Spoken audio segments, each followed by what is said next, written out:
Hello and welcome to the channel. I hope आप लोगों ने प्रीवियस वीडियो जरूर देखा होगा जो कि था हमारा पावर फैक्टर इंप्रूवमेंट के ऊपर। आज हम लोग इस चैप्टर का मॉड्यूल 3 का topic number 3 demand side management जिसको हम लोग कहते हैं डीएसएम के। तो ये टॉपिक जो है हम लोग आज कवर करने वाले हैं।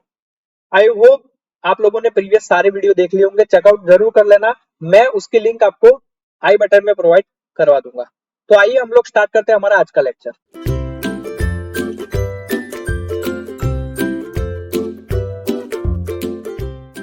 आज का लेक्चर स्टार्ट करने से पहले अगर आप इस चैनल पे नए हैं तो इसे सब्सक्राइब जरूर कर देना और साथ साथ में बेल आइकन पे भी प्रेस कर देना। ठीक, तो स्टार्ट करते हैं हम लोग आज का लेक्चर। सो पहला क्वेश्चन, आप लोगों को टॉपिक देखने के बाद पहला क्वेश्चन जो मन में आ रहा होगा वो होगा what is demand side management, क्या है डीएसएम, क्या है। तो देखो, मैं सिंपल सी एक आप लोगों को डेफिनेशन बता रहा हूं कि DSM refers to initiative and technologies that encourage consumer to optimize their energy use, है ना। डिमांड साइड मैनेजमेंट क्या है, देखिए नाम से आप लोगों को डिमांड साइड, ठीक है, डिमांड बाजू दो तरीके होते हैं। एक तो आप लोगों का होता है जैसे कि यहाँ पे मैं आप लोगों को बता दूं, एक होता है आप लोगों का सप्लाई यानी कि ये साइड, और एक होता है आप लोगों का डिमांड, है ना। तो डिमांड और सप्लाई की जो चेन होती है वो क्या होनी चाहिए, एक प्रॉपर बैलेंस कंडीशन के अंदर होनी चाहिए, सिंपल। तो यहाँ पे जो आप लोगों का डिमांड साइड मैनेजमेंट है यानी कि डिमांड बाजू या इस साइड आप लोगों का जो एनर्जी का कंजम्पशन है उसको ऑप्टिमाइज करने का काम, है ना, उसको ऑप्टिमाइज किस तरीके से किया जाता है तो वो आपको कौन सिखाता है, वो आप लोगों को डिमांड साइड मैनेजमेंट टॉपिक सिखाता है। आई होप आप लोगों को डिमांड साइड मैनेजमेंट क्या है उसके बारे में आप लोगों को पता चली होगी, है ना। देखिए सिंपल सी बात है, सप्लाई और डिमांड की चेन जो होती है वो आप लोगों को सभी को पता है ना। तो हर जगह पे मार्केट में हर जगह पे आप लोगों का डिमांड और सप्लाई की चेन जो होती है वो हर एक जगह रहती है। सिमिलर यहाँ पे एनर्जी के मामले में भी, एनर्जी यूज के मामले में भी हमारी जो सप्लाई और डिमांड की चेन जो है वो एक तरीके से रहती है। कैसे, देखिए जैसे जैसे हमारी डिमांड दिन ब दिन बढ़ती जाएगी वैसे वैसे सप्लाई साइड क्या होगा, उसको भी सप्लाई जो है वो बढ़ाना पड़ेगा, है ना। तो सप्लाई बढ़ाने के बावजूद अगर हमारी जो डिमांड है वो बढ़ती गई तो सप्लाई एक टाइम पे जाके क्या हो जाएगा, एक सिंपल सा ड्यू टू दी कैपेसिटी जो है सप्लाई साइड की वो सेम रहेगी, लेकिन क्या हो जाएगा, डिमांड दिन बे दिन बढ़ता जाएगा। तो वो डिमांड को पूरा करने के लिए, है ना, उसे क्या करने के लिए, फुलफिल करने के लिए हमें लोड को क्या है, मैनेज करना पड़ेगा। यानी कि लोड कैसे मैनेजमेंट करेंगे आप लोग, कि आप लोग सिंपल सी बात है, अगर आप लोग सुबह के टाइम पे सिंपल सा लाइट फैन अगर आपको जरूरत नहीं है तो आप लोग उसे बंद कर सकते हैं ताकि क्या हो सके, उतनी एनर्जी तो सेव हो सके और वो एनर्जी आप लोगों के आगे कहीं और जहां पे ज्यादा लोड है वहां पे उसे क्या कर सके, सप्लाई कर सके, डिस्ट्रीब्यूट कर सके। ओके, तो सिंपल सी डिमांड साइड मैनेजमेंट का काम क्या है, बस आप लोगों को ये टेक्निक बताता है कि आप लोगों को डिमांड की बाजू जहां पे आप लोगों का डिमांड है वहां पे एनर्जी का यूज किस तरीके से आप लोग ऑप्टिमाइज कर सकते हैं, मिनिमम कर सकते हैं, ताकि क्या हो सके, जब भी लोड का टाइम आए तो आप लोगों के जो सप्लाई है वो आप लोगों का फेल ना हो। ओके, तो ये होता है हमारा डिमांड साइड मैनेजमेंट। इसके अंदर हम लोग क्या सीखने वाले हैं, तो लोड मैनेजमेंट करना, ठीक है ना, लोड मैनेजमेंट करना। तो लोड की डिमांड जो है वो दिन में दिन इंक्रीज होती जा रही है, अलग अलग रीजन से। सारे रीजन आप लोगों को पता है क्योंकि गर्मी बढ़ती जा रही है। गर्मी के सीजन के दौरान क्या होगा कि सब जगह, सब घर में, सब इंडस्ट्रीज के अंदर, ऑफिस के अंदर सभी को एसी चाहिए। तो एसी का लोड जो है वो पंखे से ज्यादा होता है। तो सिंपल सी बात है कि आप लोगों का जो लोड है वो ड्यूरिंग दिस गर्मी के सीजन में, समर के सीजन में आप लोगों का बढ़ता जाएगा। लेकिन लेकिन इस लोड को फुलफिल करने के लिए जो हमारे पास जनरेटिंग कैपेसिटी है वो तो सेम रहेगी, है ना।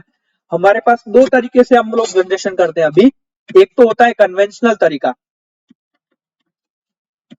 कन्वेंशनल तरीका,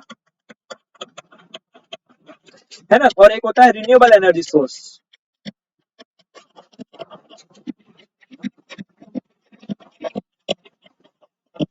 ये दो तरीके से हम लोग क्या कर रहे हैं, जनरेशन की कैपेसिटी हम लोग बढ़ाने की कोशिश कर रहे हैं। कन्वेंशनल तरीका जो है उसमें तो क्या होता है कि आप लोगों का सिंपल सा, आप लोगों को रॉ मटेरियल की जरूरत पड़ती है, लेकिन रॉ मटेरियल जो है वो एक लिमिट, सर्टेन लिमिट में है वो, है ना। लेकिन दूसरा ही जहां पे हम लोग रिन्यूएबल एनर्जी सोर्स की तरफ बढ़ रहे हैं, तो रिन्यूएबल एनर्जी सोर्सेज का जो आउटपुट है, जो एफिशिएंसी है, वो क्या है, कम है। इसीलिए आप लोगों का लोड मैनेज करना आप लोगों के लिए क्या हो जाता है, थोड़ा सा डिफिकल्ट हो जाता है। तो बस इसी लोड को मैनेज करना हम लोग डिमांड साइड मैनेजमेंट में पढ़ने वाले हैं। क्योंकि देखो कन्वेंशनल तरीके से अगर हम लोग जाएंगे तो उसमें क्या है, हमें नए जनरेशन प्लांट की जरूरत पड़ेगी, और नए हमें या तो फिर नए यूनिट की जरूरत पड़ेगी, है ना, या फिर पावर प्लांट की कैपेसिटी बढ़ानी पड़ेगी। तो उसके कारण वो क्या होगा, उसमें हमें ह्यूज अमाउंट और ह्यूज टाइम चाहिए, ज्यादा टाइम चाहिए वो सब डेवलप करने के लिए। तब तक क्या होगा, डिमांड साइड बहुत ही बढ़ चुकी होगी, ठीक, तो वो अनबैलेंस हो जाएगा, है ना। इसीलिए हम लोग क्या कर रहे हैं, रिन्यूएबल एनर्जी सोर्स की तरफ जा रहे हैं। लेकिन उसकी भी एक सर्टेन डिसएडवांटेज है, उसकी भी सर्टेन एक लिमिट्स है, ठीक। तो देखो सिंपल सी बात है कि आप लोगों को, जब भी आप लोगों को डिमांड साइड मैनेजमेंट का टॉपिक पढ़ने में आए, तब आप लोगों को सिर्फ और सिर्फ यही सिखाया जा रहा है कि आप लोग अपनी डे टू डे लाइफ में जो एनर्जी कंजर्वेशन आप कर सकते हैं वो किस तरीके से मैनेज कर सकते हैं। यानी कि सिंपल आप लोग कह रहे हैं कि लोड मैनेज करना आप लोगों को इस टॉपिक में सिखाया जाएगा, ठीक। तो देखिए लोड मैनेजमेंट की अगर मैं बात करूं तो लोड मैनेजमेंट में क्या क्या चीज आएंगी, तो हम लोग कुछ ग्राफ के थ्रू समझेंगे कि लोड जो है वो आप लोगों का क्या क्या इन्वॉल्व करता है, लोड मैनेजमेंट या फिर डीएसएम आप लोगों का क्या क्या इन्वॉल्व करता है। तो सबसे पहले लोड शिफ्टिंग, लोड शिफ्टिंग। तो देखिए ये उसका कुछ ग्राफ है। ग्राफ क्या कहना चाहता है, तो देखिए मैं आप लोगों को बता दूं, ये जो वाई एक्सिस है, वाई एक्सिस जो है वो डिमांड बता रहा है, लोड की डिमांड है ना, और ये जो एक्स एक्सिस है वो टाइम बता रहा है। ये क्या है, एक पर्टिकुलर टाइम का एक ग्राफ लेके यहाँ पे पुट किया गया है। मान लीजिए कि मैं डे टू डे लाइफ की अगर मैं बात करूं, तो सुबह जब सूरज उगने की तैयारी होती है तब क्या होता है, वातावरण आप लोगों का एनवायरनमेंट जो है ठंडा रहता है, जिसके कारण क्या होता है कि आप लोगों को ना तो पंखे की जरूरत होती है, ना ही एसी की जरूरत होती है ना। सिंपल सा सिर्फ और सिर्फ क्या लोड होता है, फ्रिज का लोड होता है, थोड़ा सा लाइट का भी लोड होता है। तो सिंपल सी बात है कि डिमांड जो है एनर्जी की सुबह के समय कम रहती है। वहीं पे उसी दिन में अगर मैं दोपहर की बात करूं तो दोपहर में आप लोगों का पीक पे रहता है, जो लोड होता है वो पीक पे रहता है ना, और फिर धीमे धीमे रिड्यूस होता जाता है शाम जब तक आती है तब तक। तो ये आप लोगों का जो ग्राफ है वो क्या कहना क्या चाहता है कि आप लोगों का जो सुबह वाला लोड है ना, जहां पे आप लोगों का जनरेशन तो सेम रह रहा है लेकिन आप लोगों की यूजेज कम है। तो आप लोग क्या करें कि जो भी आप लोगों का सुबह का जनरेशन है उसको सेव करके रखे, स्टोरेज करके रखे, ताकि वो जो स्टोरेज की हुई हमारी जो पावर है वो हम लोग कहाँ यूज कर सके, दोपहर के समय, जहां पे हमें लोड की सबसे ज्यादा जरूरत होती है, यानी कि लोड जो है वो पीक पॉइंट पे होता है, ठीक है। तो लोड को हम लोग को शिफ्ट करना चाहिए, है ना। सुबह का लोड जो हमारा जनरेशन है वो तो सेम ही है प्रॉपर हर एक टाइम पे, लेकिन जो लोड है वो हमें क्या करना चाहिए, सिंपल सा मैनेज करना चाहिए, है ना। तो लोड को हमें शिफ्ट कर देना चाहिए, ठीक है ना। जो दोपहर का लोड था वो थोड़ा सा लोड हमें सुबह और थोड़ा सा लोड हमें शाम को शिफ्ट कर देना चाहिए, है ना। तो मैं ऐसा कह सकता हूं कि जो लोड है वो हम लोग नॉन पीक पीरियड्स पे शिफ्ट कर रहे हैं, ठीक है ना। इसका एक सिंपल सा एग्जांपल है आप लोगों का कूल स्टोरेज का, ठीक है ना। तो ये लोड मैनेजमेंट का पहला पॉइंट है, लोड को शिफ्ट करना, ठीक है। दूसरा पॉइंट, पीक क्लिपिंग। तो पीक क्लिपिंग का मतलब क्या है? तो पीक लोड के टाइम आप लोगों का जो भी लोड है उसको हमें क्या करना है, ट्रांसफर करना है नॉन पीक टाइम पे, यानी कि इधर यहाँ पे दोनों साइड, ठीक है।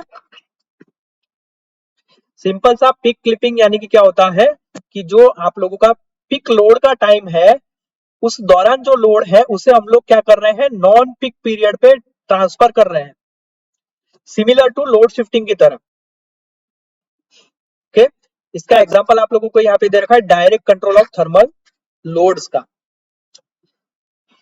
तीसरा, वैले फिलिंग, है ना। इसमें क्या हो रहा है कि जो लोड है ये जो लोड होगा आप लोगों का, मान लीजिए आपका पूरा पीक आवर पे लोड है आप लोगों का, वो पीक आवर का लोड हम लोग क्या कर रहे हैं, इसका जो गैप है ना, ये जो गैप दिख रहा है आपको दोनों के बीच का, इसको फील करने के लिए हम लोग क्या कर रहे हैं, जो भी लोड है इस लोड के दौरान का पीक हम लोग क्या कर रहे हैं, शिफ्ट कर रहे हैं नॉन पीक आवर्स में, ठीक है।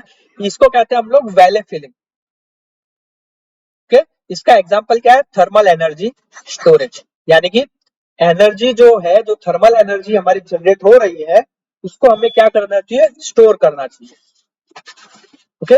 तो एक तरीके से देखा जाए तो ये जो तीन स्टार्टिंग के हमारे जो मैंने आप लोगों को बताए, लोड शिफ्टिंग, पिक क्लिपिंग और वैले फिलिंग, ये तीनों चीज, तीनों कंडीशंस जो है वो सेम है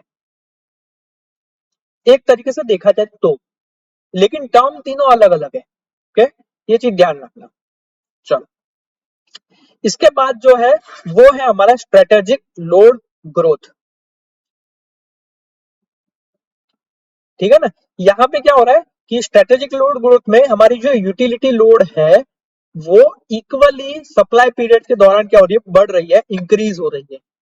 तो हमें क्या करना चाहिए, हमें स्ट्रेटेजिकली, हमें भविष्य का सोच के, नियर बाय फ्यूचर का सोच के हमें क्या करना चाहिए, हमारा जो जनरेशन है उसमें क्या करना चाहिए, इजाफा करना चाहिए, बढ़ाना चाहिए, उसको इंक्रीमेंट करना चाहिए, ठीक है। फिर इसके बाद है हमारा flexible load shape. Flexible load shape का मतलब क्या है कि जैसे कि मान लीजिए कि आप लोगों का थर्मल पावर प्लांट भी चल रहा है, साथ साथ में वाटर पावर प्लांट भी चल रहा है। तो अगर कुछ एक पर्टिकुलर एरिया के अंदर आप लोगों का थर्मल पावर से अगर डिस्ट्रीब्यूशन हो जाता है और वो इनफ है, तो हम लोग क्या करेंगे, जो हमारा वाटर जनरेशन के थ्रू जो पावर जनरेट हो रहा है वो पावर को हम लोग क्या करेंगे, दूसरी जगह पे हम लोग शिफ्ट करेंगे। और जब जरूरत पड़ी तब हम लोग क्या करेंगे कि लोड जो है वाटर सप्लाई का, वाटर पावर प्लांट का जो भी हमारा जनरेशन है उसको हम लोग यूज करेंगे थर्मल पावर में, ठीक है। और दोनों को मिक्स करके हम लोग जब भी जरूरत पड़ती है तब हम लोग एक एरिया में डिस्ट्रीब्यूट करेंगे, ठीक है ना। तो फ्लेक्सिबल लोड भी होना आपका जरूरी होता है। जैसे कि यहाँ पे आप लोगों को एग्जांपल दिया हुआ है, direct control of water heater एक एग्जांपल है, ठीक। और नेक्स्ट लास्ट है हमारा स्ट्रेटेजिक कंजर्वेशन, ठीक है, स्ट्रेटेजिक कंजर्वेशन। तो यहाँ पे जो लोड है, देखिए यहाँ पे जो लोड है वो इक्वली सप्लाई पीरियड के दौरान क्या हो रहा है, रिड्यूस हो रहा है, ठीक है ना, रिड्यूस हो रहा है, ठीक है।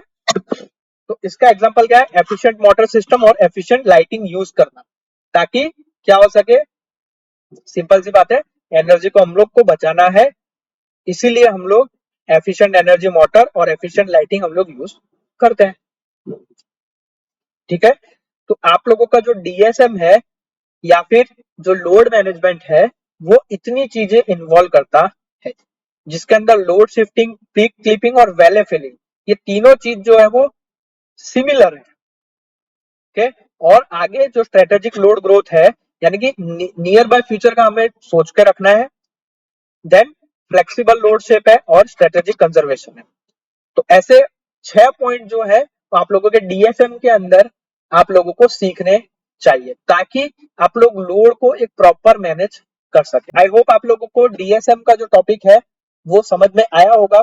बहुत ही छोटा सा टॉपिक है, इसमें आप लोगों को कुछ इतना हार्ड टॉपिक नहीं है। डिमांड साइड में किस तरीके से एनर्जी को मैनेज करना है वो आप लोग यहाँ पे इस टॉपिक में सीखे हैं। ओके, आई होप आपको वीडियो पसंद आया हो। वीडियो को पसंद आया तो इसे लाइक जरूर कर देना, साथ साथ में चैनल को सब्सक्राइब कर देना और बेल आइकन पे भी प्रेस कर देना।